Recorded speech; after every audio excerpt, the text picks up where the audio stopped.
दर्शकों, यदि हम बालकांड के दोहा नंबर 196 की चौपाई नंबर 4 देखें तो उसमें राजा दशरथ के दूसरे पुत्र का नामकरण किया गया है।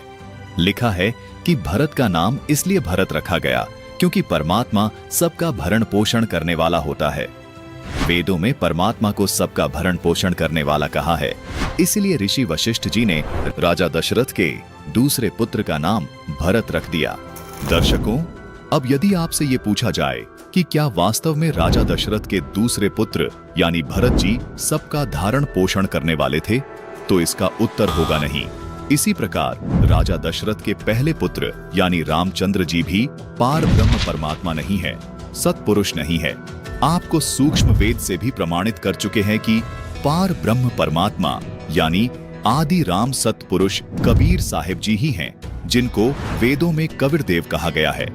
दर्शकों, अब राजा दशरथ के तीसरे पुत्र का नाम ऋषि वशिष्ठ जी ने शत्रुघ्न रख दिया था। चौपाई में लिखा है कि शत्रुघ्न इसलिए नाम रखा गया क्योंकि परमात्मा के गुणों में आता है कि उसका स्मरण करने से शत्रु का नाश हो जाता है, यानी उस सच्चिदानंद घन ब्रह्म की भक्ति करने से शत्रु का नाश हो जाता है। दर्शकों, विचारणीय विषय है कि क्या वेदों में जिस शत्रुघ्न परमात्मा की बात हो रही है, क्या वो राजा दशरथ के तीसरे पुत्र शत्रुघ्न हो सकते हैं?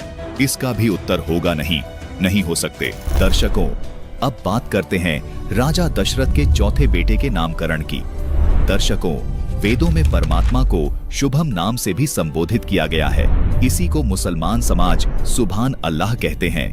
शुभ लक्षणों से युक्त होने से परमात्मा को शुभम कहा गया है, इसलिए इस लक्षण के आधार से राजा दशरथ के चौथे बेटे का नाम लक्ष्मण रखा गया।